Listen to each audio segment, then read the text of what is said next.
Hi there, this is Ranjit from tech2bas.com, and in this video we're going to do the full review for this Galaxy Mega 6.3. This is a massive phone from Samsung that sports a 6.3 inches screen, and this is blurring the lines between a tablet and a smartphone. And let me just hold this to my face and let's see how it looks. This is how it looks. And this is the Samsung Galaxy S4, which some people say is a big phone. Has a 5-inch screen, and just look at it, how puny it looks in front of this Mega 6.3. I have been using this phone now for the last 3 or 4 days, so I'll be posting the pros and cons of it, and we'll be doing a full in-depth review for the same now. So this is the Samsung Galaxy Mega, and the first striking thing is the size of this phone. And before I proceed into the review, let me compare it. This is the Nexus 7 tablet, and I'm just placing the Mega near that so that you can get an idea about the size. It's massive. And this is a Samsung Galaxy S4 phone, and look how puny it looks. So I would say this is the biggest smartphone that I've handled till date, if you can call it a smartphone, I would say. And I want to thank Faisal Communications for providing this unit for review. I've already done the unboxing for this phone, so if you want to know what comes inside the box, you can check out that video. All the links to the other videos that I made about this Mega will be in the show notes.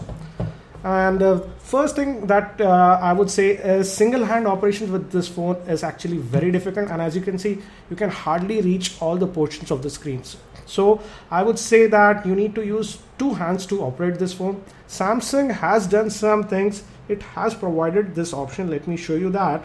And we have this option called one-hand operations, where it can actually make it a little bit easier to operate. For example, the keypad and some of the apps become small. But again, I would say single hand operations is kind of difficult with this phone, even with all those things. For example, let me show you the dialer.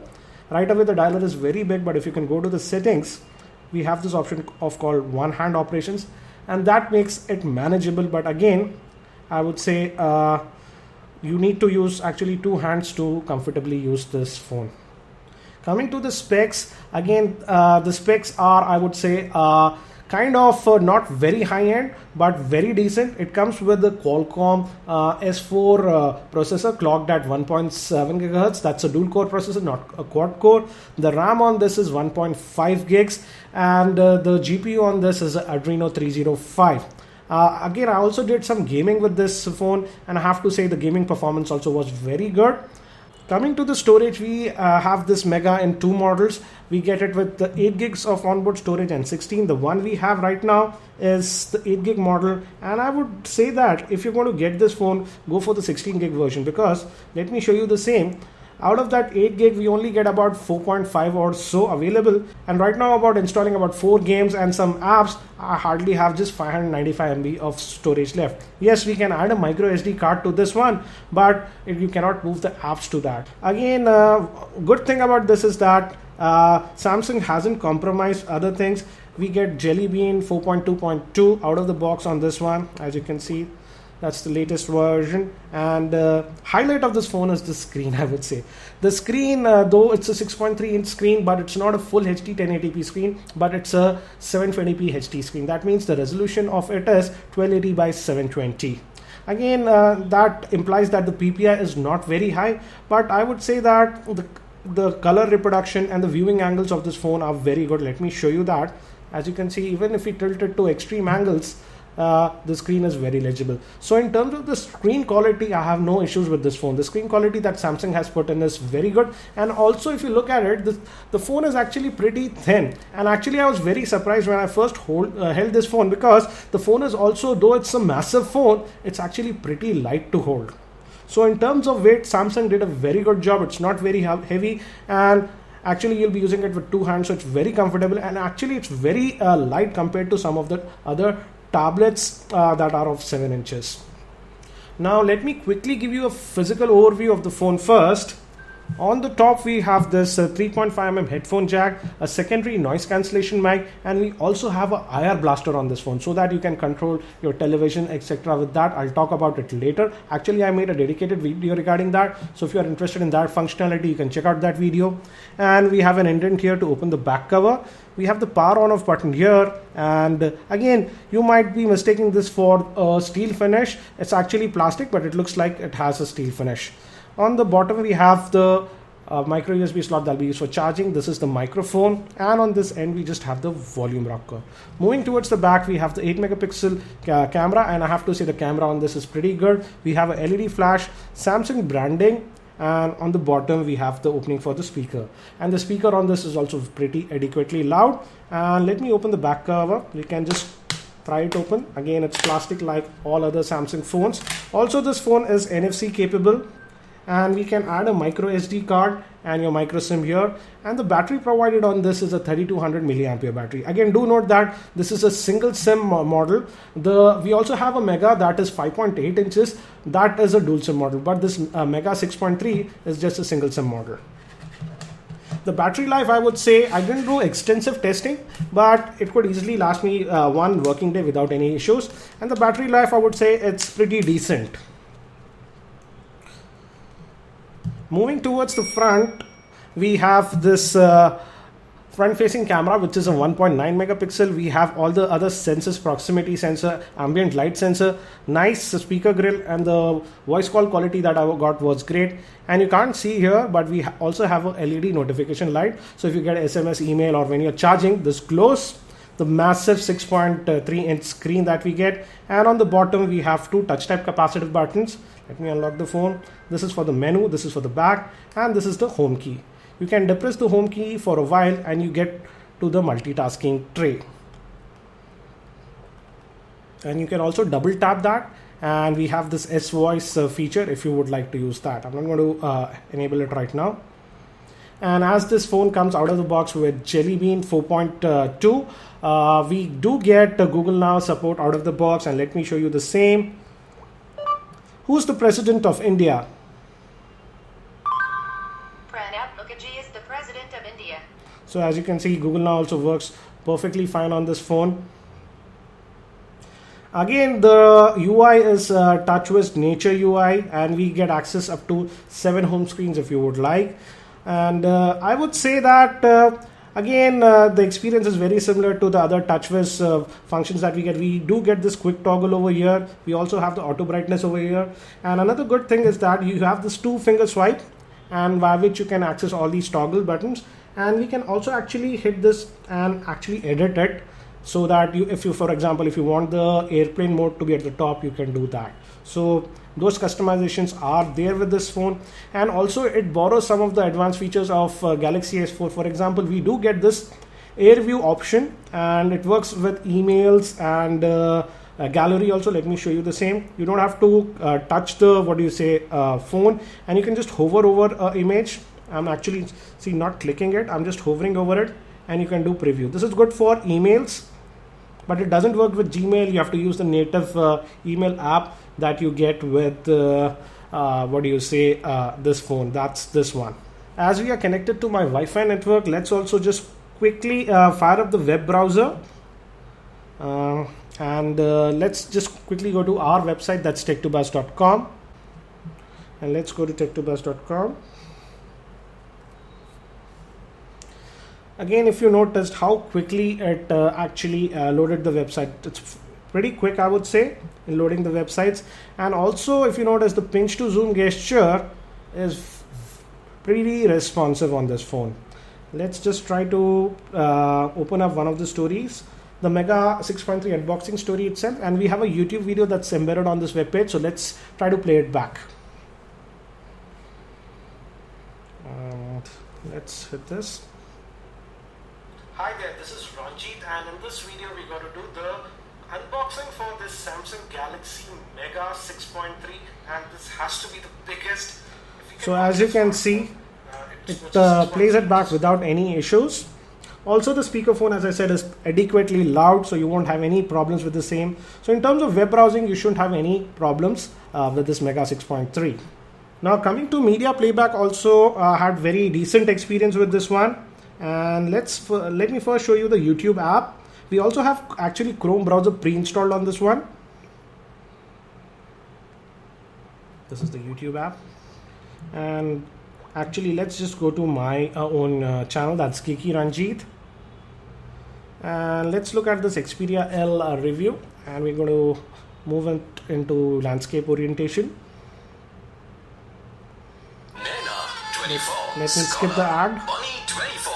Loves life, life's adventures. So as you can see, it loads it in HD quality without any issues, and it will be a joy to actually watch videos etc. on this phone because of the huge screen. Though it's not a Super AMOLED screen, but again, as I said, the screen quality that Samsung has put in is pretty good. Also, one more interesting thing is that this phone does support USB OTG. This is a OTG cable, and I've attached a pen drive, and I have some videos on this. So let's see if it can play it back properly. And the USB notification should pop in. As you can see, it just popped in, and it automatically opened the file manager. And let's just go to all files. Let's go to the USB drive. And actually I have this trailer, and as you can see, it's a 720p clip, and it will play without any issues on this Mega 6.3. Again, as I said, watching videos etc. will be a very good experience because of this massive screen. Also, the good thing is you can just hold the phone like this, because it's actually, as I said, the weight distribution is very good and it does not give you fatigue in the hands. So for watching videos also, it will be excellent. This is a 720p clip. Let's also try to play back this is a 1080p clip, and we're going to use the default video player that we got.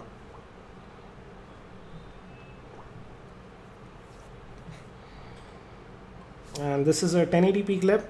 Again, as you can see, it can play it back without any issues, and we do get this pop-out feature. Let me pop out this video, so you can do your work and actually watch the video. Again, this is a 1080p clip, and see how smooth it's playing back even when we're doing multitasking like this.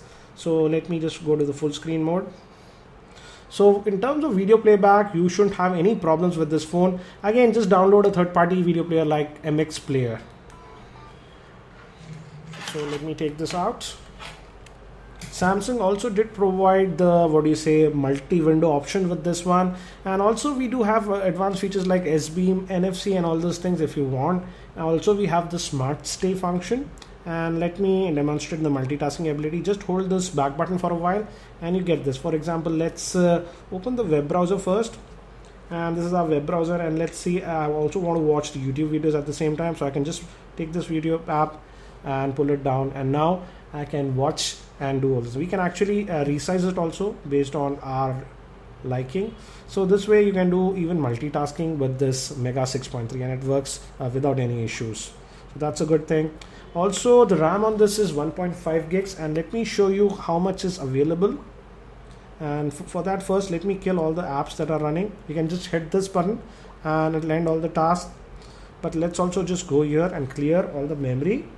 Let's see if any active apps are running. No. Let's go to the RAM and clear all the memory.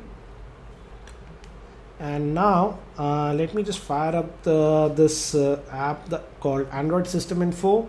And as you can see, out of that 1.5 gig, the free RAM available is 621 MB for us.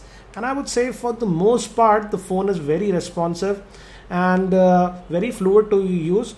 But yes, occasionally you might find a little bit of lag and stuttering, and that's because of the TouchWiz. And I find that even with the Galaxy S3 and S4, so nothing to be worried about. For most of the part, I would say the phone is very responsive, and you'll have a decent experience with the same. Also, I did run some benchmarks on this, so you can check out this video if you're interested in the benchmarks. We get some decent scores with that. Also, Samsung did not skimp on the sensors, and let me show you the Compass app. And as you can see, the Compass app works perfectly on this phone. Coming to the gaming also, I actually had very good experience. I did not expect this phone to perform this well with gaming. I could run very heavy games even like Asphalt 7, Modern Combat 4 also on this phone without any issues. And the good thing is that even after doing extensive gaming for about 20-25 minutes, the back portion of this phone does not get very hot like some of the other high-end Android phones. It does get a bit warm, but nothing to worry about. And the experience of playing the games was very good. Actually, I made a dedicated video regarding the gaming performance, so if you want to know more about that, you can check out that video. Again, the link will be in the show notes. The keyboard, as I said earlier, is very big, and again, you won't have any problems. This is the keyboard, and as the it's pretty wide. Let me just go here, and it works also in this orientation. Again, you don't need to do that because I feel typing is actually very easy with just 2 thumbs in this orientation. So again, in terms of the keyboard, you shouldn't have any issues.